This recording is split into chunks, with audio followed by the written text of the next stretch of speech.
His army never lost a single battle, not one. From the Whispering Wood to Oxcross, Robb Stark marched south and carved through Lannister forces like a wolf through snow. Generals wept. Armies collapsed. Tywin Lannister, the most feared man in Westeros, admitted in private that the young wolf was the one commander he could not outmaneuver in the field. And yet, Robb Stark died at a wedding, not on a battlefield, not from a sword.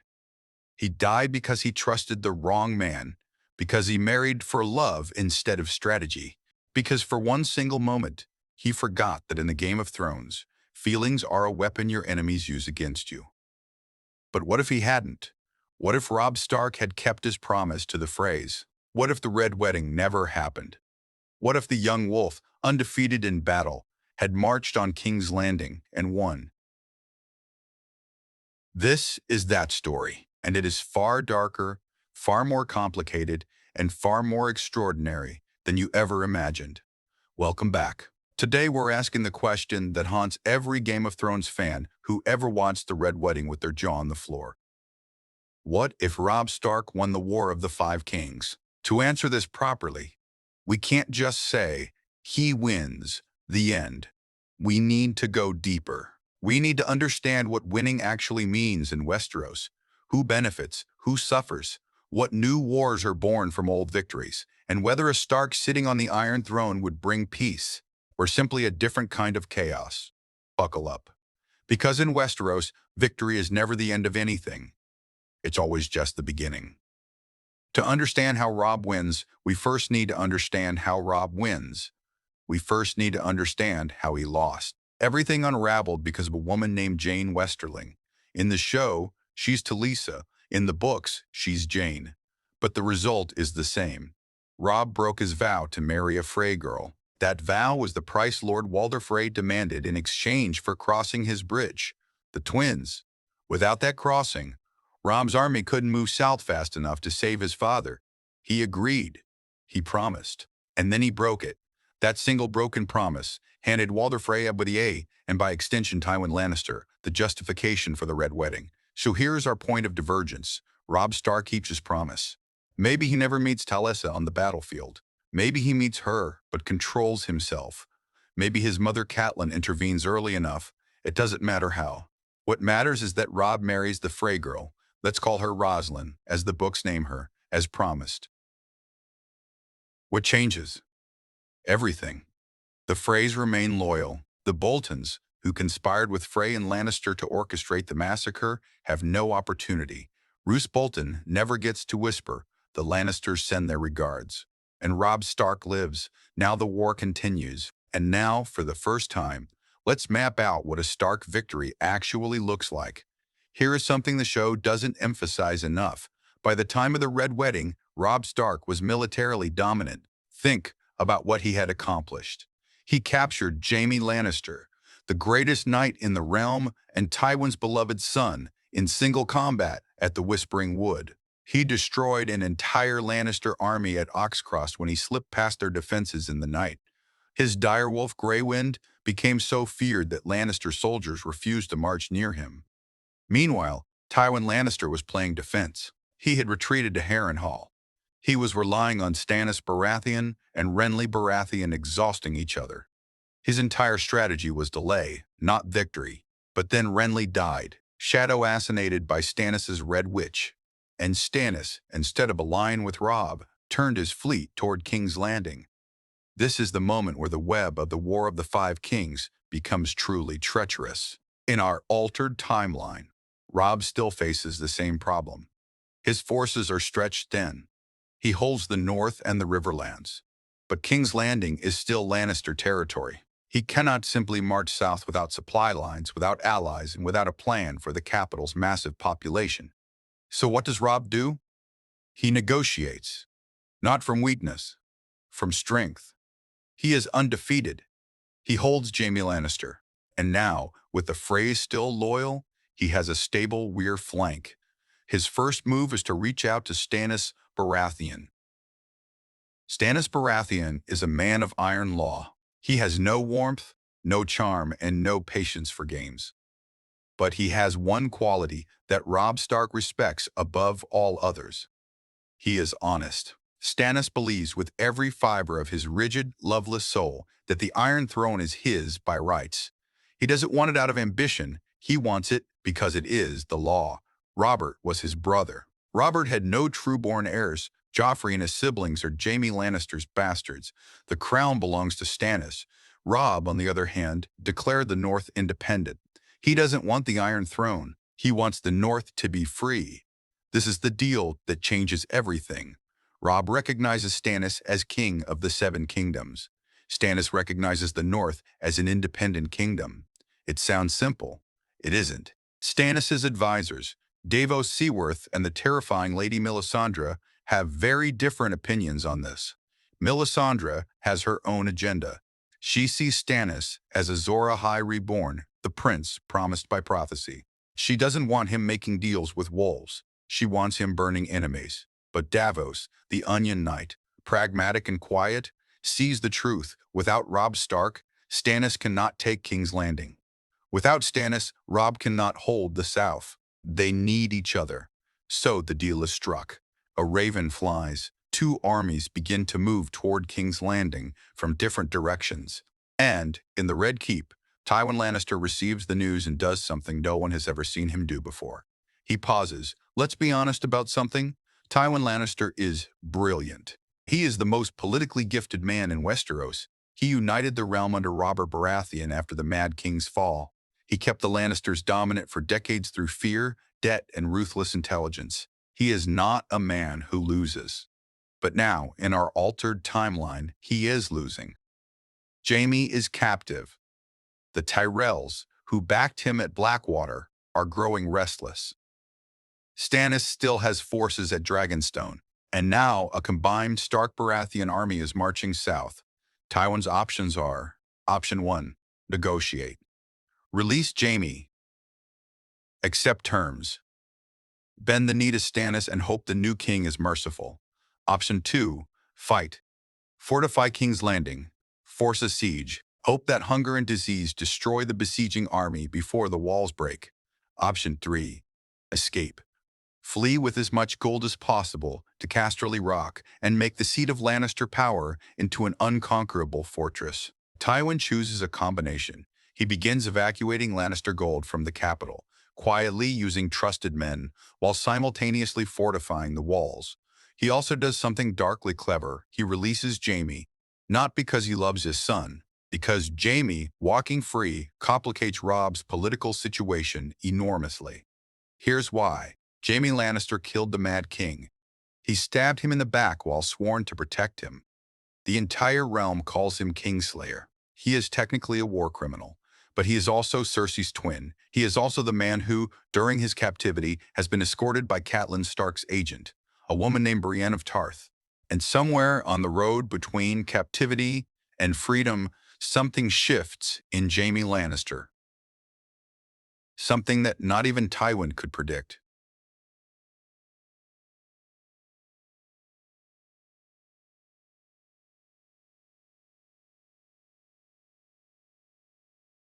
The combined forces of House Stark and House Baratheon arrive outside King's Landing in late autumn. It is not a pretty sight. King's Landing is the largest city in Westeros. 500,000 people live within its walls. A siege means those people starve first. It means disease. It means the Gold Cloaks, the City Watch, who have always been corrupt, begin extorting the desperate population. Children die. Mothers weep. The city that was already dirty and overcrowded becomes a pressure cooker of human misery. Robb Stark is troubled by this. He was raised with honor. Ned Stark's lessons echo in his head at night. The man who passes the sentence should swing the sword. He doesn't want to starve children to win a crown he doesn't even want. Stannis has no such conflict. He wants the city. He will take it however he must. This tension between them, between Robb's honor and Stannis's cold ruthlessness, becomes the first crack in their alliance. It will not be the last. The siege lasts 3 weeks. It ends not with a breach of the walls, but with something no one expected, a gate opened from the inside. The man who opens it is Tyrion Lannister. In our altered timeline, Tyrion is still in King's Landing. He was Hand of the King during Blackwater. He was nearly killed by one of Joffrey's gold cloaks on the battlefield. A suspicious accident that many believe Cersei arranged. He survived. Barely. And now, watching his father evacuate gold in the night, watching Cersei drink herself into paranoia, watching Joffrey torture servants for sport. Tyrion makes a calculation. The Lannisters are finished. He can go down with the ship.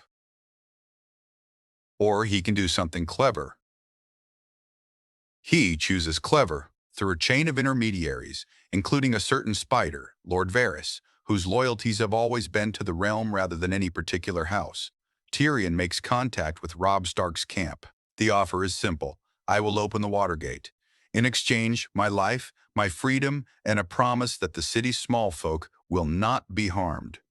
Robb agrees. Stannis, consulted grudgingly, agrees, though he notes that the promise only extends to the small folk, not to Lannister soldiers or Joffrey himself. The gate opens at dawn. Joffrey Baratheon is captured attempting to flee through a hidden passage with Cersei. He is in his nightclothes. He is screaming. And with barely a battle, with far less blood than anyone feared, the War of the Five Kings ends. Or so everyone believes. Now comes the hard part.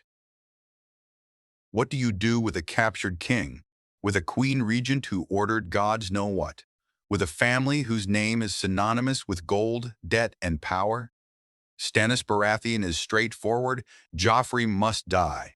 He is a bastard born of incest, and he usurped the throne. There is no mercy for usurpers. The law is the law. Robb Stark is less certain. Joffrey is monstrous. He ordered Ned Stark's execution. He humiliated Sansa. He is cruel beyond reason, but he is also a boy, 16 years old. Executing children is not something Robb does lightly. In the end, it is Sansa herself who settles the debate. Sansa Stark has been a hostage in King's Landing since her father's arrest. She has watched Joffrey behead her father. She has been beaten by his guards on his orders. She has been humiliated in court. She has survived through sheer willpower and the subtle guidance of Marjorie Tyrell and the Hound. When Robb asks her what should be done with Joffrey, Sansa says something that surprises everyone in the room. She says, "Send him to the Wall." Not execution, the Night's Watch. It is, in its way, a crueler sentence than death. The Wall strips titles. It strips identity. It makes Joffrey, who has lived his entire life demanding worship, into just another black-cloaked brother in the cold. Forever. Stannis is not satisfied, but he accepts it. For now. Cersei is a different matter. She is sentenced to exile, stripped of her titles, given a small ship, and sent to Casterly Rock under house arrest. Without Tywin, without Jaime, without Joffrey, she is no longer a threat. She is just a woman growing old in a golden cage. Tywin Lannister never surrenders. He is found dead in Casterly Rock 3 months later, reportedly of natural causes. No one truly believes this. Most suspect poison. The most popular theory in the history books will name Cersei herself, that she poisoned her own father rather than let him be humiliated by capture. No one is ever able to prove it. Here is the truth about Westeros that the show understood but never fully explored. Winning a war and ruling a kingdom are completely different skills. Robb Stark is a brilliant general. He is not yet a brilliant king, and the problems he faces after the fall of King's Landing are staggering. Problem 1. The North. While Robb was fighting in the south, Theon Greyjoy, his ward, his supposed friend, betrayed him and seized Winterfell. In our altered timeline, this still happens. Bran and Rickon have fled. Winterfell is damaged. Theon is captured by Bolton forces. But in our timeline, Roose Bolton never betrayed Robb, so Theon is actually handed over to Stark justice. Robb rides north immediately after the capital falls. He reclaims Winterfell. He finds Theon in a cage. What he does with Theon reveals the kind of king Robb is becoming. He doesn't execute him. He doesn't torture him. He imprisons him. He will decide Theon's fate when he has time to think clearly, because Robb Stark is trying very hard not to let grief make his decisions. He is not always successful. Problem 2. The Iron Islands. Balon Greyjoy, Theon's father, has declared himself king of the Iron Islands and launched reavers along the northern coast. Robb cannot ignore this. But he also cannot fight a naval war. He has no fleet. He makes a deal with the Manderless of White Harbor, the richest northern lord and the one with the only significant fleet. The Manderless will build ships.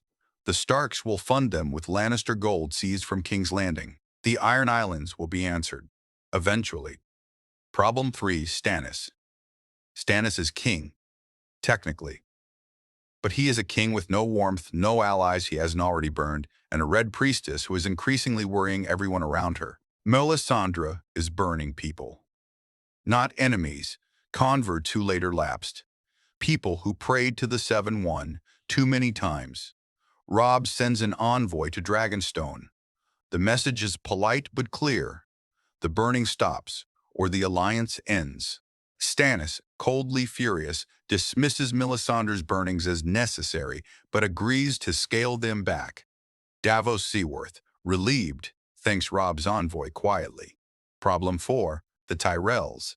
The Tyrells backed the Lannisters at Blackwater. They provided the fleet that saved King's Landing from Stannis in the original timeline. In ours, that battle still happened, and the Tyrells still backed the Lannisters. Now they need to pick a side. Lady Olenna Tyrell, the Queen of Thorns, possibly the most politically intelligent person in Westeros not named Littlefinger, makes the calculation with characteristic efficiency. The Starks won. The Baratheons are cold and religious fanatics. We will back the Starks. She offers Marjorie Tyrell in marriage to Robb Stark. Robb, who has a Frey wife now, declines.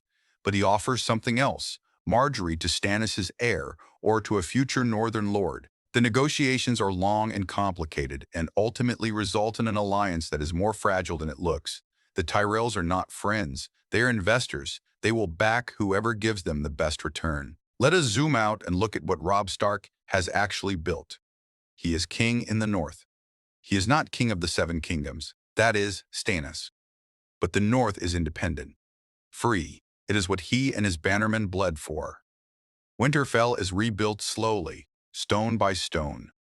Robb rides its walls in the early mornings alone with gray wind at his side. He is 20 years old. He has fought more battles than men twice his age. He has lost his father. He has nearly lost everything. He has won. And the winning has made him older, quieter, and sometimes, in the small hours of the night, desperately uncertain. His wife, Rosalind Frey, is kind, gentle, and terrified of him at first. She has been raised to fear the world. Slowly, carefully, Robb earns her trust. She is not Talisa. She is not the passionate intellectual woman he would have chosen. But she is honest and brave in her own quiet way, and over months of careful effort, they build something that surprises both of them, a real marriage. She becomes pregnant by the end of the first year. Robb is going to be a father. He will have an heir. The Stark line will continue. But the war is not truly over. It never is. Here is the variable that everyone in Westeros has forgotten about. The last Targaryen. Daenerys Stormborn is in Essos. She has freed slaves. She has 3 dragons. And by the point we're discussing, they are no longer babies. They are adolescents. They are the size of horses. They breathe fire that melts stone. And she is coming home. In the original timeline, Daenerys is delayed by the politics of Meereen, by advisors who counsel patience, by her own struggles with the cost of power. But eventually, she sails west. In our timeline, the situation in Westeros is different, but not in a way that stops her. She still has her dragons. She still believes the Iron Throne is her birthright. And when her spies report that Stannis Baratheon, a man with no dragons, no charisma, and no popular support, sits the throne, she sees weakness. The news of Robb Stark's victory doesn't frighten her. It intrigues her. Here is a king in the north who won by cleverness and honor. Here is a man the small folk actually love. He could be an enemy, or he could be something more useful. Daenerys sails west. Her fleet arrives off the coast of Dragonstone. And Stannis, watching 3 dragons circle his ancestral castle from the battlements, feels something he has never felt before: fear. The meeting between Robb Stark and Daenerys Targaryen is one of the most extraordinary moments in this alternate history. He rides south to meet her because Stannis, who is technically the king, refuses. Stannis will not treat with the Targaryen. He will not bend the knee. He will not negotiate. The Iron Throne is his by law, and no dragon changes the law. Robb goes instead, as a king in his own right, representing the independent North. He has no throne to surrender. He can talk without surrendering anything. The meeting takes place at Storm's End. Daenerys is not what he expected. She is young, his age, roughly. She is fierce and certain of herself in a way that reminds him, painfully, of his own certainty at the start of the war, before reality softened it. They talk for hours. Daenerys wants the Iron Throne. She believes it is her right. She believes her father was a monster, but that does not negate her claim. She has dragons. She has an army. She can take what she wants, but she doesn't want to burn cities. She says this and means it at this point. Robb tells her something that shocks her. The throne is Stannis's by the laws your family created. If you override those laws because you have dragons, you're not restoring the rule of law. You're proving that only power matters. And if only power matters, then anyone with enough power can take anything from anyone. That's not a kingdom. That's a nightmare. Daenerys is silent for a long time. It is the most honest thing anyone has said to her in years. She is surrounded by advisors who want things from her. Jorah, who loves her. Missandei, who serves her. Daario, who desires her. Robb Stark wants nothing from her. He is just telling her the truth. The negotiation that follows takes 3 days. The outcome, Daenerys agrees not to attack King's Landing. In exchange, Stannis agrees, grudgingly, through Robb's mediation, to acknowledge her right to settle on Dragonstone, which is technically Targaryen ancestral land. She becomes Lady of Dragonstone, not Queen. For now. It is a fragile peace. Everyone knows it. But it holds. And then the ravens come from the wall. Jon Snow, Robb's bastard half-brother, now a brother of the Night's Watch, sends the message that changes everything. The White Walkers are real. The army of the dead is real. It is marching south. The wall will not hold forever. When Robb receives this message, he is in Winterfell. His wife is 6 months pregnant. His bannermen are exhausted from war. The treasury is strained. The alliances are fragile. He reads the raven's message 3 times. Then he calls his lords. They don't believe it. Men who have spent their lives fighting other men cannot comprehend an enemy that cannot be killed by ordinary steel. Lord Manderley laughs. Lord Glover says Jon Snow has always been strange, even Robb's closest friend. Great John Umber says the crows at the wall have always been prone to wildling madness. Robb believes it, because he knows Jon, and Jon Snow does not lie. He writes to Stannis. He writes to Daenerys, and this is crucial, because Daenerys has dragons and fire kills White Walkers. He writes to every lord in the 7 kingdoms. Most of them ignore him. Daenerys writes back, she has heard these stories. She has been in Essos where people speak of magic and monsters without shame. She believes in things beyond ordinary understanding. She walked into a fire and came out alive with dragons. She does not dismiss the impossible. She asks what she can do. Robb's answer is simple. Come north. Here is the final accounting of what Robb Stark's victory achieved and what it cost. He saved the North. He proved that honor and military genius combined can defeat even Tywin Lannister. He gave his people independence. He built a marriage that, while not passionate, was real and good. He is going to be a father. He prevented the Red Wedding, arguably the most traumatic event in the entire history of Westeros. The Freys remain Lords of the Crossing but are no longer mass murderers. The Boltons never betray anyone. The North is not broken, but the world is not simple. Stannis rules the South and is exactly as cold and difficult as everyone feared. The Tyrells scheme. Littlefinger, petty or Baelish, chaos incarnate, is still out there somewhere, still turning the world into a ladder for himself to climb. The dragons are real. The dead are real. Winter is here. Robb Stark stands at Winterfell's battlements in the early morning, gray wind beside him, watching snow fall on the rebuilt towers. He is 21 years old. He is a king, a husband, almost a father. He has won the war. He was handed. Now comes the war no one asked for, and this time, unlike Ned Stark, unlike the Mad King, unlike every ruler who stared at the horizon and only saw what they wanted to see. Robb Stark is looking north. He is watching. He is ready. The North remembers, and the North endures. That was the story of what could have been. If Robb Stark had kept his promise, if one single choice had gone differently, if the young wolf had lived long enough to become the king he was always capable of being. The truth about Game of Thrones, and maybe about history itself, is that everything turns on small moments. A broken vow, a wrong turn, a raven sent too late or too early. Robb Stark didn't lose because he wasn't good enough. He lost because one mistake in a world without mercy is all it takes. But in this version of the story, he got his second chance, and he didn't waste it. If you want more what-if scenarios, drop your suggestions in the comments.